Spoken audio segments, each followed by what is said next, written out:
¿Cómo surge la esclavitud en España? Cuéntanos eso. Bueno, la esclavitud en realidad es tan antigua como la humanidad. Es decir, los seres humanos han estado esclavizando y vendiendo a personas desde la noche de los tiempos.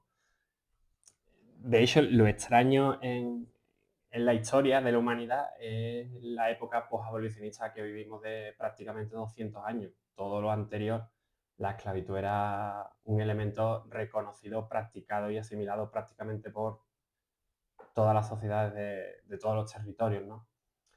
En el contexto en el que yo me dedico, que es la edad moderna, ¿no? La horquilla cronológica que me ocupo, ¿no? Desde finales del siglo XV hasta el tránsito del XVIII al XIX, es verdad que acontecen varios elementos que concurren entre sí y que convierten el fenómeno de la esclavitud en un elemento bueno, de más entidad, ¿no? De mayor impacto a nivel de estructura demográfica, social, cultural y económica. Y es que los reinos de la península ibérica, Portugal y Castilla, se van a expandir fundamentalmente por el Atlántico, ¿no? Y en esa expansión, al principio, sobre todo desde mediados del siglo XV hasta finales, esa expansión está argumentada jurídica y teológicamente como una guerra de cruzadas, es decir, como las cruzadas a Tierra Santa, ¿no? Entonces los papas conceden a los reyes de Portugal y de Castilla bulas para poder conquistar y apropiarse de todos los bienes de los naturales de las tierras recién ocupadas, incluidos los habitantes de esas tierras. ¿Por qué? Porque durante toda la Edad Media, prácticamente del siglo IV después de Cristo, la Iglesia va construyendo un concepto de ciudadanía cristiana. O sea, cristianitas, eh, en relación a la esclavitud, va a ir adaptando la institución al credo cristiano. Es decir, esa esclavitud que estaba regulada, reglamentada o por el derecho romano, va a ser asimilada por el cristianismo, pero dentro de sus parámetros morales. Eh, ¿Y qué la, podemos decir de estos parámetros morales? Ya lo vimos al hilo de lo que estás diciendo, en el caso que más se conoce y supongo que la audiencia conocerá es el caso de la colonización de América. bueno, ahí voy a llegar, ahí voy a llegar.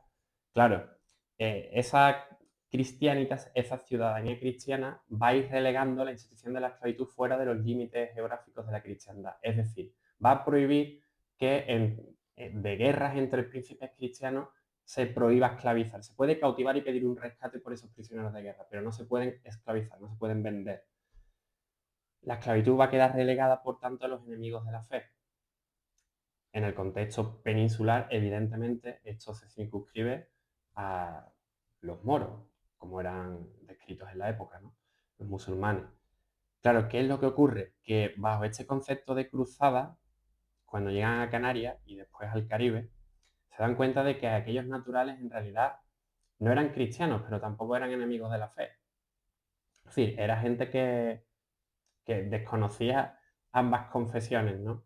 Claro, entonces aquello comenzó a chirriar, es decir, el argumentario ideológico, eh, moral de la sociedad que se ha ido construyendo a lo largo de 1000 años, en ese aspecto debía ser, bueno, demolido para volverlo a reformular.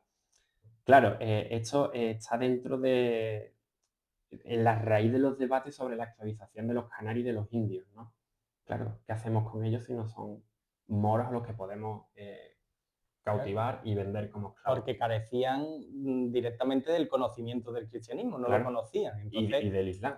les surge, claro, los moros, ¿no? Como se decía en la época, los árabes, al fin y al cabo profesaban su religión, pero conocían la otra y lo que hacían era renegar de la otra. Entonces, en cierto modo, estaba justificado, ¿no? En lo que tú nos intentas explicar. Estos esclavos que traían a España, o a Sevilla en concreto, ¿no? Que era el centro de todo el comercio en esta época, eh, eran negros, hablas tú en tu tesis doctoral. Eh, ¿Por qué negros y no americanos? Bueno, al principio sí, bueno, al principio. desde finales del siglo XV llegaron esclavos indios hasta la península ibérica. ¿Qué es lo que ocurre? Que claro, estos debates, que se van a prolongar hasta prácticamente la promulgación de las leyes nuevas, 1542, lo que hacen es, o van a acabar reduciendo la esclavitud de los indios americanos, primero de los canarios y después de los indios americanos. La libertad general de los canarios de 1496 y la de los indios, como digo, en 1542, que es cuando se prohíbe de verdad la esclavitud de los indios, porque anteriormente se prohibían remesas concretas de esclavos. Es decir, se liberaban, mejor dicho, remesas concretas de esclavos. ¿Por qué? Porque su esclavización había sido ilegal. Eran esclavos que ya estaban cristianizados o que estaban en vías de serlo y que, por tanto, a ellos no se les podía esclavizar. Claro, ¿por qué llegan esclavos negros? Es decir, ¿por qué este principio no se aplica con los naturales del África? Bueno, a nivel político ocurren varias cosas. La primera de ellas es que África va a quedar bajo el ámbito de dominio o de influencia más bien del Reino de Portugal. Primero por el Tratado de Tordesillas o de Alcazovas-Toledo de 1479, que será ratificado, aunque ampliado su límite geográfico en Tordesillas en 1494. Claro, y eso para empezar ya, bueno, África es de dominio portugués. Pero claro, ¿qué es lo que ocurre? Que en realidad los portugueses no llevan la esclavitud a África. Es decir, los portugueses lo que van a buscar o lo que quieren en realidad fundamentalmente es oro. Claro, cuando llegan a la Alta Guinea, Senegambia,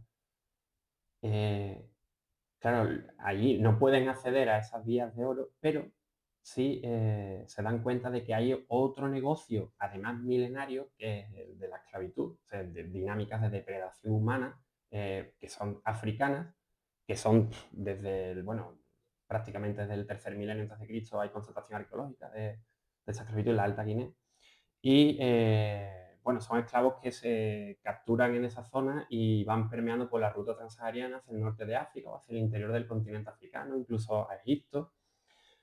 Y los portugueses se dan cuenta de que pueden, a través de negociación con los locales de la costa, acceder a ese tráfico. Y se dan cuenta de que además es un negocio muy lucrativo porque en la península ibérica esos esclavos se van a vender muy bien. Entonces es un negocio súper lucrativo. No es el oro, pero es un negocio que está montado y lo único que hacen es abrir la puerta trasera. Al cabo de los años, en pocas décadas lo van a multiplicar, o sea, el tráfico el transatlántico ya se va a disparar, pero en realidad no inventan nada. Ellos lo único que hacen es abrir una puerta trasera. Por eso llegan a la península ibérica, a donde iba, tantos esclavos negros. Por los Por los portugueses. portugueses. Por la Vamos, van expansión. de la mano de los castellanos. Y de hecho, bueno, no sé si nos vas a preguntar más adelante, pero en realidad los que transforman el negocio de la trata negrera en un negocio como tal son los mercaderes judeoconversos andaluces. Es decir, esa gente son los que imprimen bueno, una lógica económica, mercantil, empresarial al negocio de la trata transatlántica desde, bueno, entre 1530 y 1560. Como Está muy si bien fuera, estudiado por... ¿Cómo? como si fuera otra materia prima cualquiera Sí, del sí, sí, sí, sí, territorio. sí. O Mm, sea, aunque hoy nos resulte, bueno, algo despreciable, ¿no? Como puede ser de otra claro, manera. de eso hablaremos Más más tarde. adelante, de cómo valorar esa con la perspectiva actual.